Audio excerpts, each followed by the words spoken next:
The world celebrates warriors, kings, and men who stand triumphant above the ruins of their enemies. But history rarely kneels for those who win wars without ever firing a gun. It does not build statues for those who fought in silence, behind closed doors, far from the roar of battle. And yet, changed everything. Inside a dim room filled with tangled wires, rotating drums, and the metallic scent of machine oil, a man once listened to the heartbeat of a nation collapsing. He was not a soldier, not a spy, not a general. He was something far more dangerous. A thinker. And in the darkest hour of modern civilization, that single mind cracked a code believed to be unbreakable. He shattered the armor of an empire built on death and conquest. He bent the war, not with bullets, but with logic. And he saved millions of lives. Yet the world he saved destroyed him. This is not the story you were taught in school. This is not the textbook version cleaned of its shadows. This is the real journey, the rise, the brilliance, and the devastating unraveling of Alan Mathison Turing, a man whose mind changed everything, yet could not escape the cruelty of his own century. He was born in 1912 in a quiet corner of southern England, a world still trembling from the aftershocks of one global war, unknowingly walking toward the next. He was not like the other children, and everyone noticed. Teachers described him as odd, distracted, difficult to place.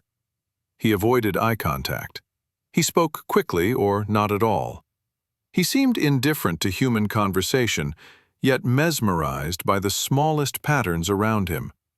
He once stopped in the middle of a crowded classroom, not because someone called his name, but because the wind outside struck the windows in a rhythm, a pattern, a sequence.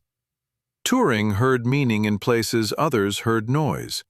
Rainfall tapping against a pane, wheels turning on a distant road, a phrase a teacher repeated without thinking. To him, the world was a coded message waiting to be deciphered. At 6 years old, he stunned his instructors by solving mathematical problems well beyond his age. He didn't show his work, he simply stated the final answer. Always correct, always immediate. He wasn't guessing. Something inside him was moving faster than anyone around him could see. Yet brilliance is rarely welcomed by rigid systems, and Turing lived in the shadow of an empire that valued conformity more than genius. The British school system of the early 20th century was an unforgiving machine. Obedience in, uniformity out. A place where creativity was trimmed, curiosity punished, and sensitivity considered weakness.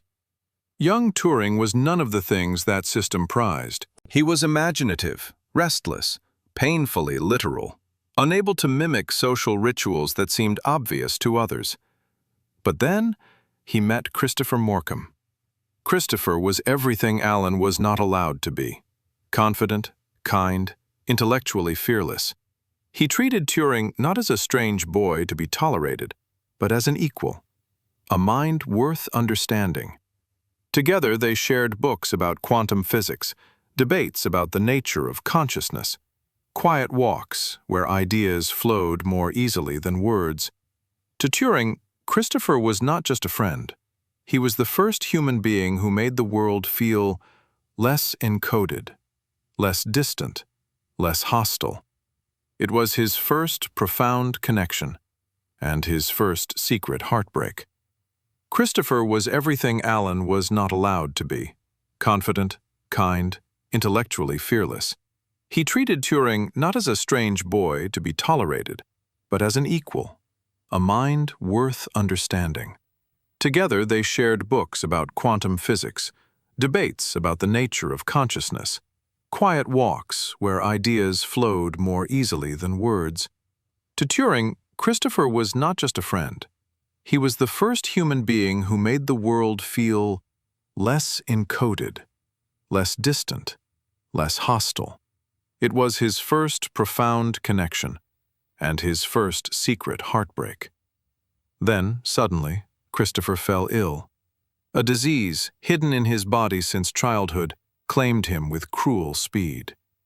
Turing was 17. Christopher was gone. The grief hollowed him out. It left him wandering through questions he had no language to express.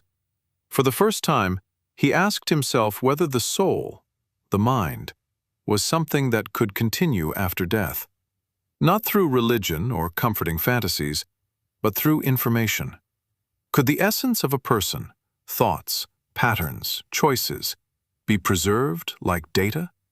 Could consciousness exist independently of flesh? This idea burrowed into his mind like a seed. It would grow into something the world had never seen. Christopher's death did not break Turing. It transformed him. The boy who once listened to patterns in raindrops now sought patterns in the universe itself. The 1930s arrived with a slow, thunderous darkness. Europe was changing. Nations were choosing sides. Democracies were falling. Dictators were rising. But while the world braced for conflict, Turing buried himself in mathematics. During long nights at Cambridge, he developed ideas that even other mathematicians struggled to comprehend. He wrote compulsively, eagerly, relentlessly, papers filled with symbols, equations, and diagrams that described things that did not yet exist. His most famous work, on computable numbers, was dismissed by some as an intellectual curiosity. But within those dense, cryptic pages lived a concept that would one day rewrite the fate of humanity. A machine that could solve any logical problem. Not a mechanical calculator, those already existed, but a universal machine, capable of taking instructions, executing them, and producing answers to problems no human could solve by hand. A theoretical machine, an abstract blueprint, but a revolution nonetheless. Decades before anyone built a computer, Turing had already imagined one. He understood, before the world was ready, that thought could be mechanized, that logic could take shape in circuits, that information could flow like electricity. Some found his brilliance unsettling. Others found it unbelievable. But while scholars argued about the value of his ideas, a storm was gathering across the continent. A nation armed with hatred and machinery was preparing to wage war. And in that storm, a device unlike anything the world had ever seen was about to rise. A machine that would force Alan Turing out of theory and into a battle that would consume his life. The summons came in an unassuming envelope, the kind that carried bureaucratic notices, nothing more. Inside were a few sentences, stamped with the chilling authority of wartime secrecy. The British government had taken notice of him. They needed minds, not muscles. Men who could see patterns where others saw chaos. And so, quietly, without ceremony, Turing entered a world hidden behind iron gates and silence. The place was called Bletchley Park. It was not majestic, not intimidating, just an old country estate swallowed in fog and surrounded by gravel paths. But inside, the walls vibrated with the invisible tension of a war fought in whispers. Every hour, every minute, every second, encrypted German messages raced through the air, from submarines, tanks, command posts, and high command. And somewhere inside those messages were clues to invasions, ambushes, and mass death. The Germans trusted their coding machine, Enigma, absolutely. And they had good reason. It was a masterpiece of mechanical secrecy. 3 rotating wheels, each stamped with the alphabet. Every key press changed the configuration. Every day the settings shifted. Millions of possible combinations. To a human mind, Enigma's logic was impenetrable, a labyrinth that regenerated itself every dawn. But to Alan Turing, the impossible was simply the unattempted. He walked into Hut 8, his assigned division, and found not polished officers or elite academics, but an eclectic collection of misfits, chess champions, linguists, eccentric scholars, and outsiders. He felt, for the first time in years, something strange, a flicker of belonging. But the challenge before them was colossal. Each day, Enigma encrypted thousands of messages. Each day, Allied forces died because they could not read them. And each day, the German U-boats prowled like metal predators beneath the Atlantic. The world did not have months. It had days, hours sometimes.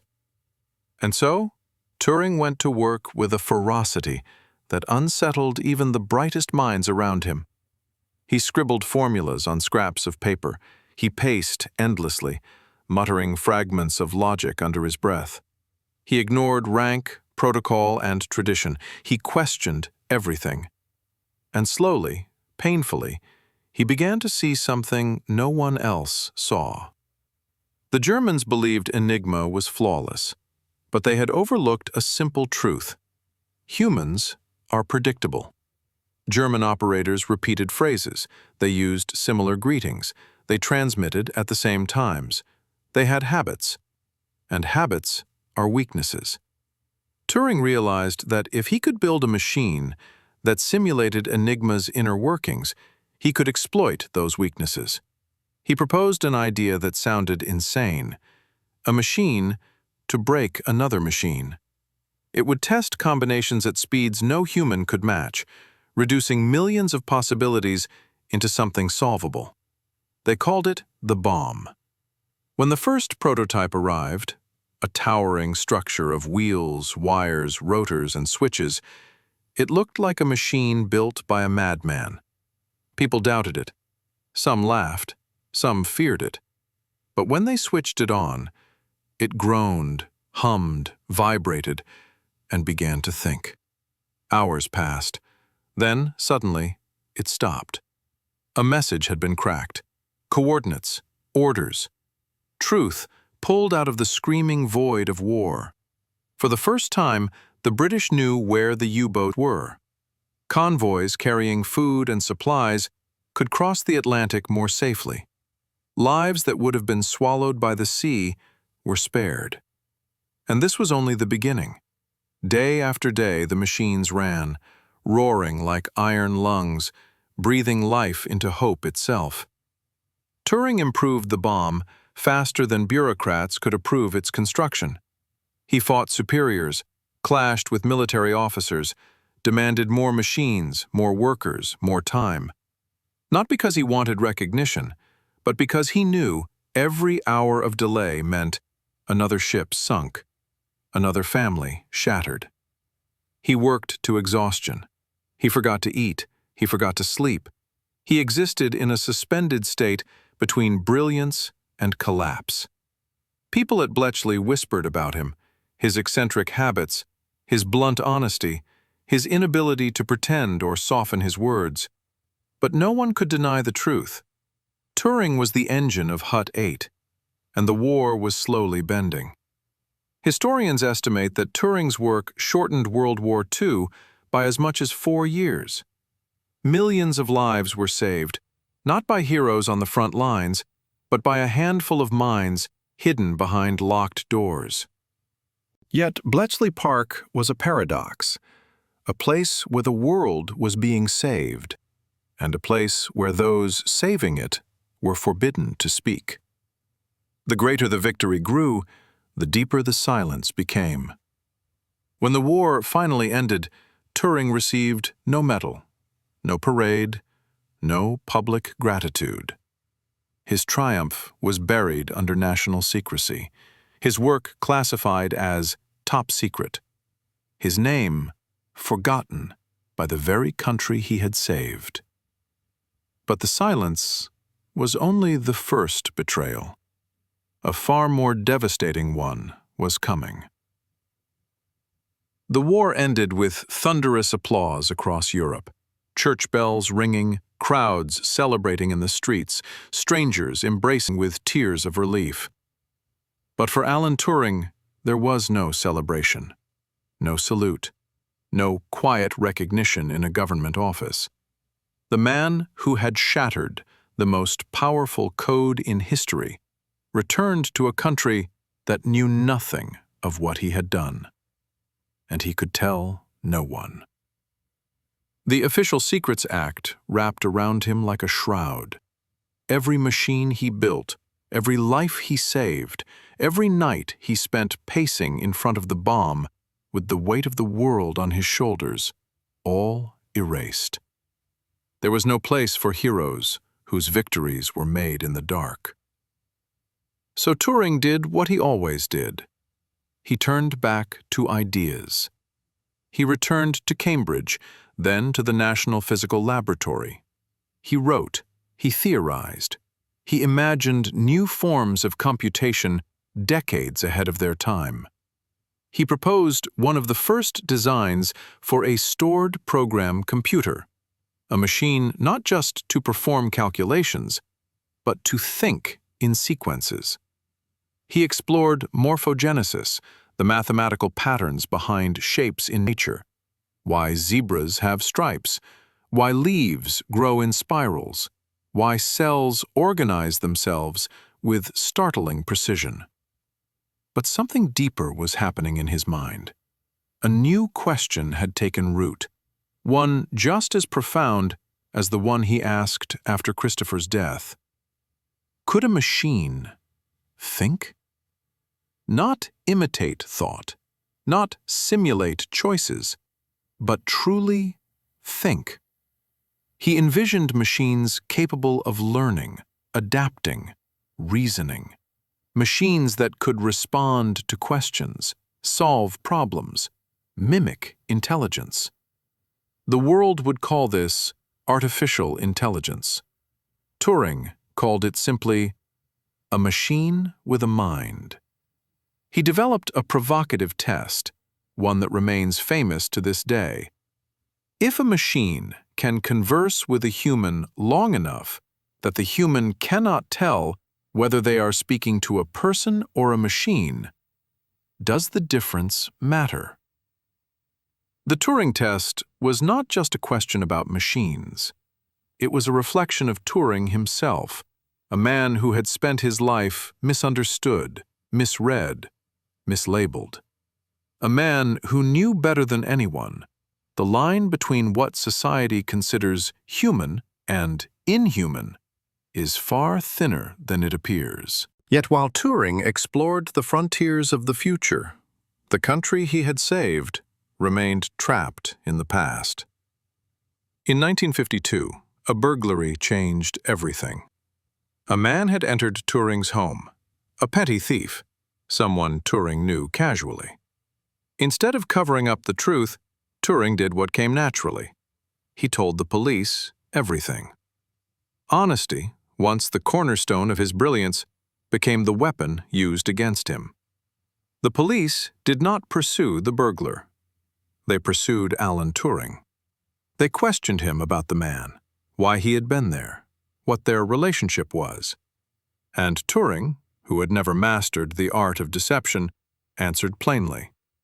He admitted he had been intimate with the man, a confession treated as a crime.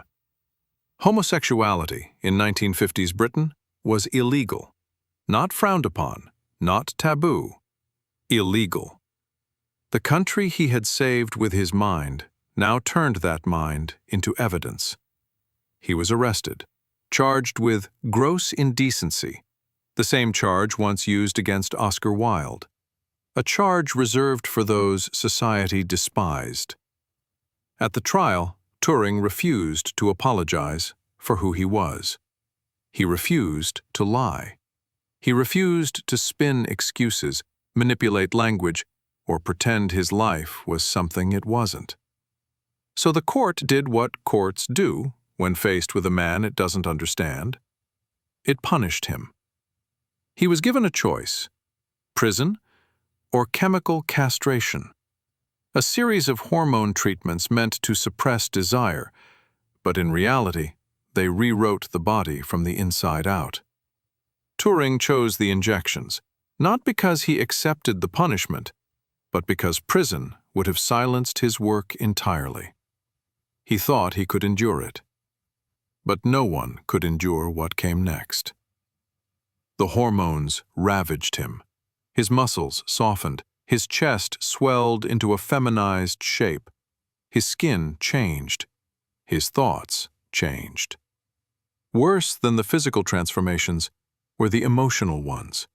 Bursts of despair, waves of panic, spirals of isolation that no equation could solve. The British government had attacked him in the one place he had always been safe, his own mind. And slowly, he began to vanish. His research suffered. His energy collapsed. His social circle retreated into silence, some out of fear, others out of misunderstanding, others simply because they never knew how to be close to a man who lived inside a storm of ideas. Turing kept working, but the work no longer held him together. He had pushed mathematics into the future. He had bent war itself with the force of logic. He had imagined machines that could one day rival human thought. But he could not outrun the cruelty of his own country. He lived in a paradox he could never solve. The world trusted machines more than it trusted the man who invented them. There is a moment, quiet, devastating, when a human being stops believing that tomorrow will be different from today. For Turing, that moment arrived in 1954. He had been found unfit for further government work. Colleagues avoided him. The whispers grew louder.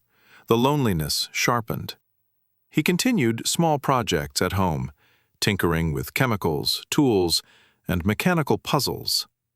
A mind refusing to dim even as the world forced him into darkness. But a human spirit, no matter how brilliant, can fracture. And Alan Turing, the man who once saw patterns in raindrops, now saw only a future that had closed its doors. He lived alone in a modest house on Adlington Road, a place where the quiet was so complete it felt like a second skin, a silence thick enough to drown in. The neighbors knew him as the odd professor, a gentleman with an awkward smile, a strange gait, and a bicycle chained outside his door. He was polite, private, and absent-minded in ways that made him seem harmless. None of them knew they lived next to the man who had changed the course of the century.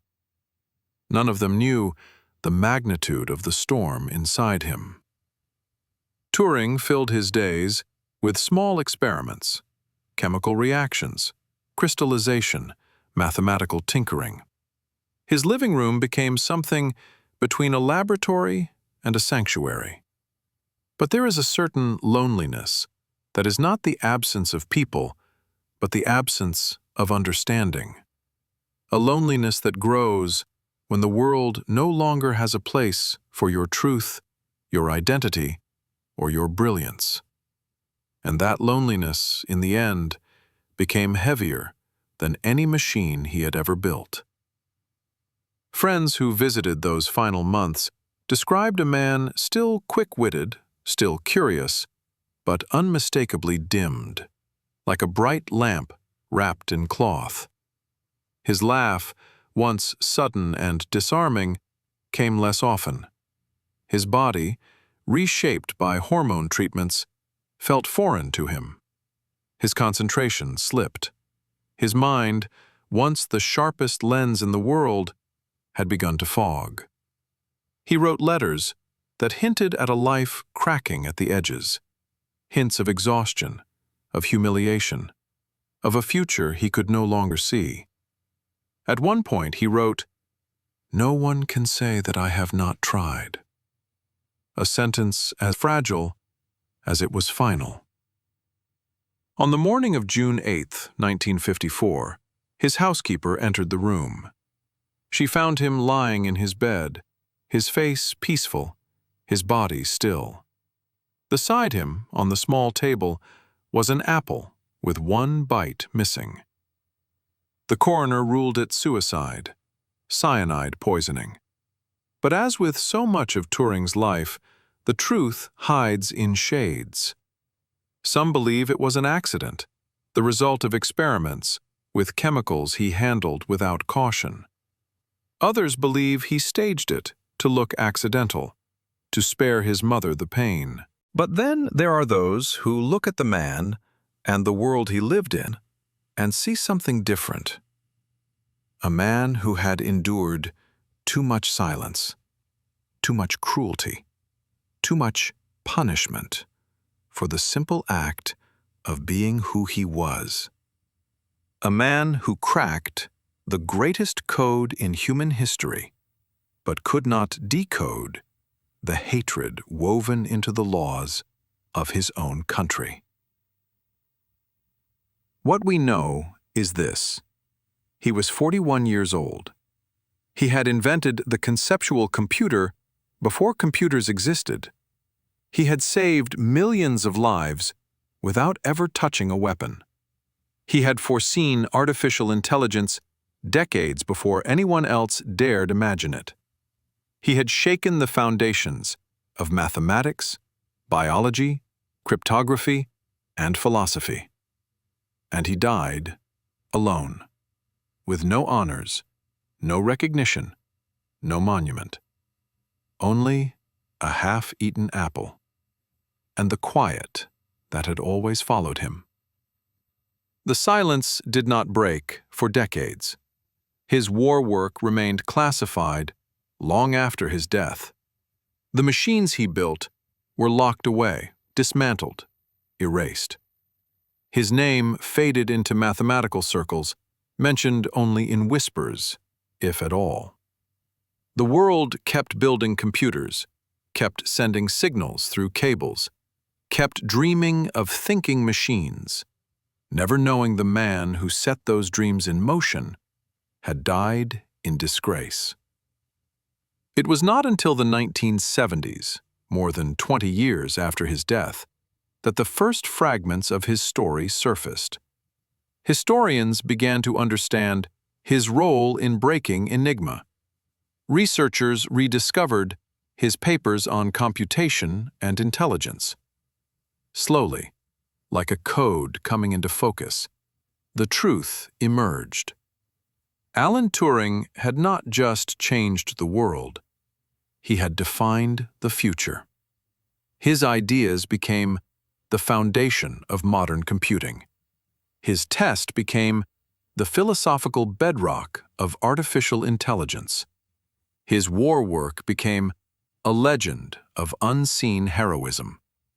The world finally realized that the quiet man in the corner, the awkward man on the bicycle, the strange mathematician no one paid attention to, had bent the century. But recognition came too late for him to see it. Britain would not apologize for his persecution until 2009. A formal pardon was not granted until 2013, 59 years after his death. A pardon for the crime of honesty. A pardon for the crime of existing. There is something tragic in the timing of truth, how it often arrives long after it matters to the one who needed it. But there is something beautiful, too, in what remains. Every computer chip, every algorithm, every artificial mind we attempt to create, every pattern found in chaos, every encrypted message that yields to logic, every door opened by thought alone, all of it carries a trace of him. His mind did not live on in memory. It lived on in machinery, in circuits, in the invisible frameworks of the digital world. He is not just a figure from history. He is in the device you are holding, in the system generating these words. In the language of machines, that define modern life. We are not just inheriting his ideas, we are living inside them. Alan Turing decoded the war. He decoded the nature of logic. He decoded the boundary between man and machine. But the world never decoded him. And maybe that is why his story lingers with such haunting weight. Because for all our progress, for all our brilliance, for all our machines, we still struggle to understand the humans who do not fit our expectations. We still fail the minds that lead us forward. But Turing's shadow has grown longer than the injustice that claimed him. His legacy is no longer a secret, no longer a whisper. It is a light cutting through the dark. Today, we do not see him as a criminal. We see him as what he always was: a pioneer, a visionary, a martyr of genius, a man whose mind was centuries ahead of his time, but whose world was decades behind his truth. And so, in the quiet, after the story ends, one thought remains. Every machine that thinks is an echo of the man who once wondered whether thought itself could be forged from logic. Every digital spark is the afterglow of the boy who heard patterns in raindrops. Every future we build is a continuation of the future he imagined long before the world was ready to join him. Alan Turing's brilliance changed everything. His suffering changed us. And his shadow, long, solemn, undeniable, reminds us that greatness and tragedy often walk hand in hand. This is Shadows of Greatness, where every light leaves a shadow.